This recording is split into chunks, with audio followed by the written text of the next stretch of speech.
way that they've got it kind of with Adora on the Tracer, I just don't think they have enough firepower. I'm not a big fan of the Adora Tracer.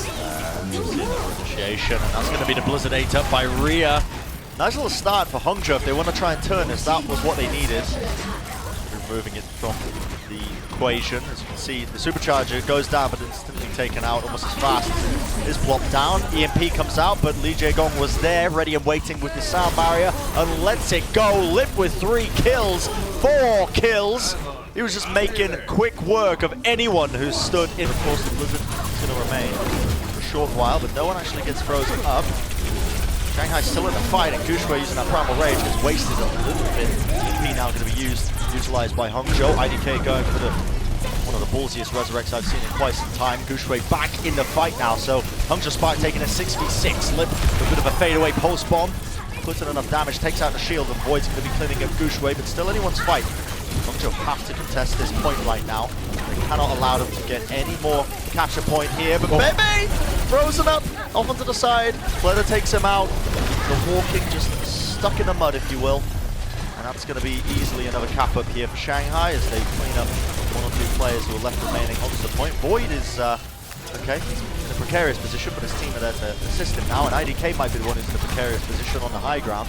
Being chased down, yoinked together. Halt. Wonderful halt by Stand 1. Gushue trying to salvage whatever he can out of the situation. The stick from the side, Gushue just intercepted it. Get down, Mr. President, but now he's chunked down to absolutely no HP whatsoever. How is he going to contest back into this fight? Lip is tearing through the opposition.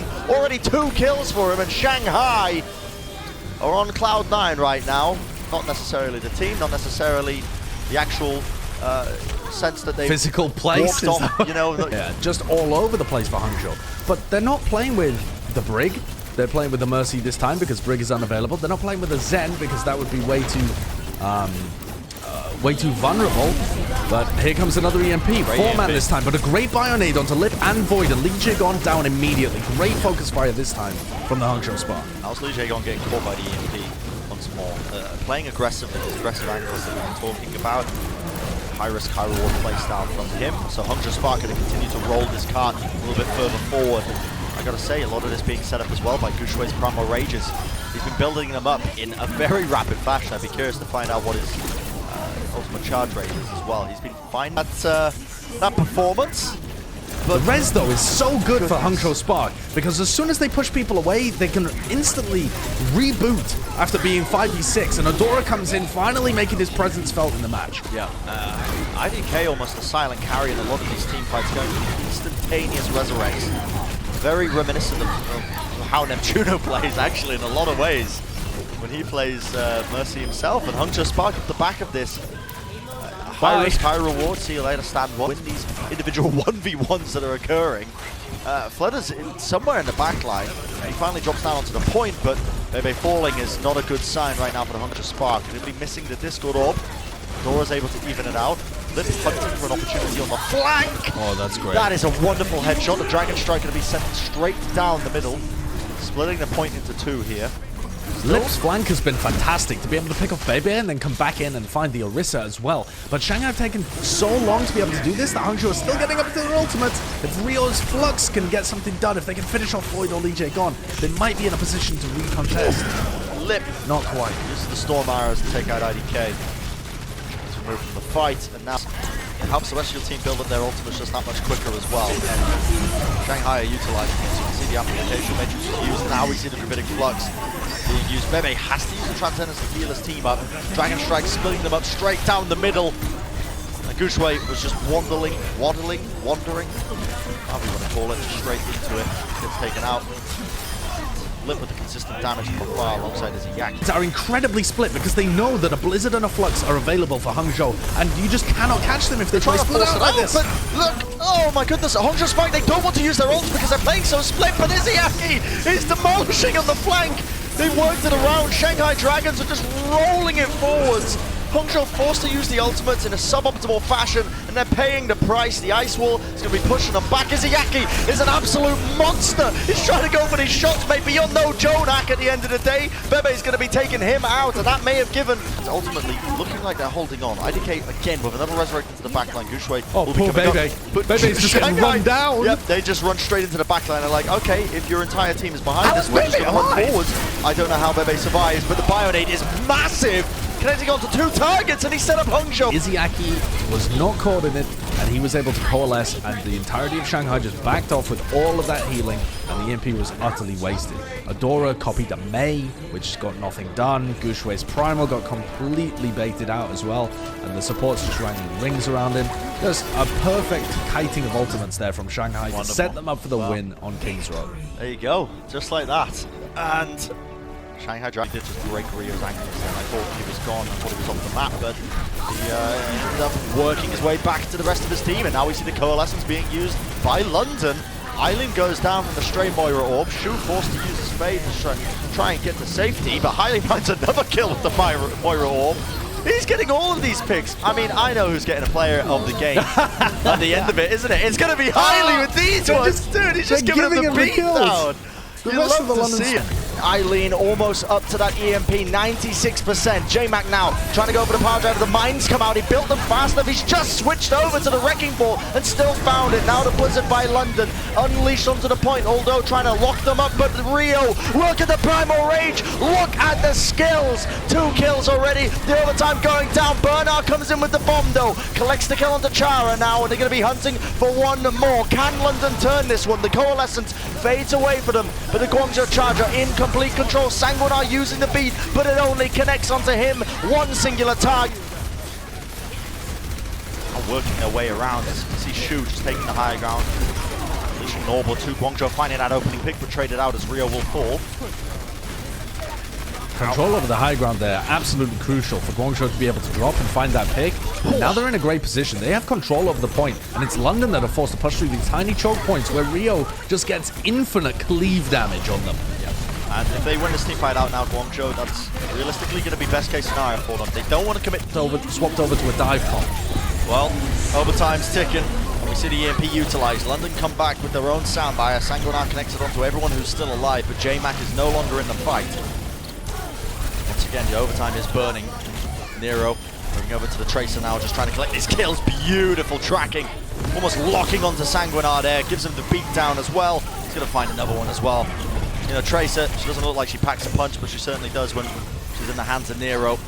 He's finding so many. Ends up going down here to Shu, and Happy brings down Krillin. So Shu ends up taking the brunt force of the work by removing that Widowmaker, and now Happy's allowed to play some much more aggressive angles. He's beginning to work his way around this point. The rest of the Guangzhou charge are going to start to work forwards. Bernardo trying to change things around using the kinetic grasp, going to be eating up a bit of damage, but eventually will fall here. Now Glister, realistically, Chara earlier on. Happy's got to come up clean here. He has to get a pick, but look at the kills. It's flowing in for London. Guangzhou are being picked to pieces. Happy brings down J-Mac, but what can one man do when he's got double shields in his face? Highly with the amplification matrix. But Eileen's still not quite with that EMP, and the London Spitfire have opportunities to be able to touch back onto this point. They're having to use all of their abilities just to get a foothold, and Eileen's EMP, I think, is going to wipe them out. Big Bionade though from Shu there, connects onto a couple of targets, so London, that's back up around the corner. You can see Chara using that sound barrier.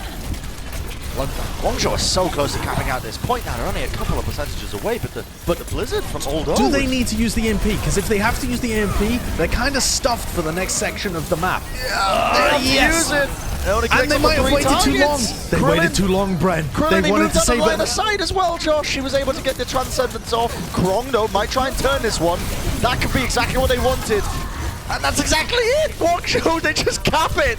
No one able to touch from London. Krong collect quickly.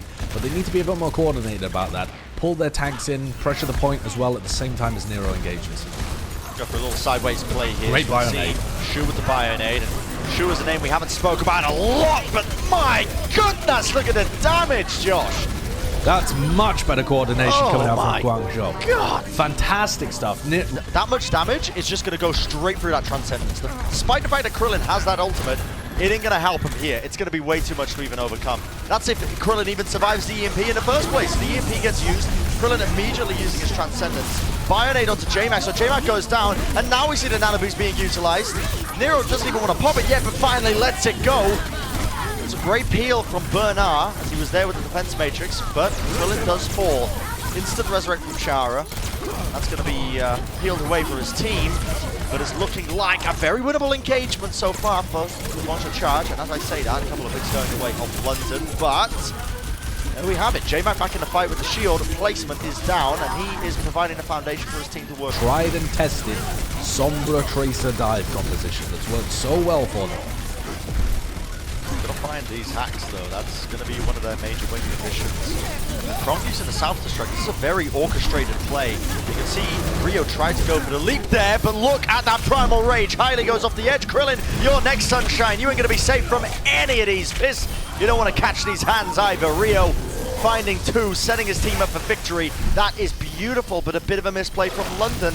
Just even playing that close to the edge in the first place. And now this will be a tick going the way of Guangzhou. Question is, can London just pepper it away, trying to build up the primal rage? Immortality Field going to be going down. Only a single tick. That's all Guangzhou need. They only have 25 seconds to do it. Now Krong using another self-destruct into the back line. Doesn't find anything. They're going to be hunting for a pick now on the Tracer. Desperately dodging and weaving and juking. And there we have it. Finally, Rio builds up the primal rage. And he's going to start to do the damage. He does Krillin dirty. Takes him out of the fight, blocking away Hylie as well. So Hylie, even with the Immortality Field, hunting for a target or two, but London, they have to come up clutch now. The EMP connects onto so many targets, and it's going to be brutalizing the opposition. The London Spitfire being picked to pieces. The Carrier Crow finding his mark. See Rio laying down the bubble just to block that little self-destruct. Cutesy little play from him. Only a couple of players remaining for London. They switch over to the stall characters. Krillin using the Transcendence just to keep it stalling, just to keep it ticking over. J-Mac now rolling into the fray just to see if they can find this, but this might just be it. The final moments of the point. Guangzhou Charge are finding the pick-offs, and that is going to be them taking away Vol Sky Industries. London Spitfire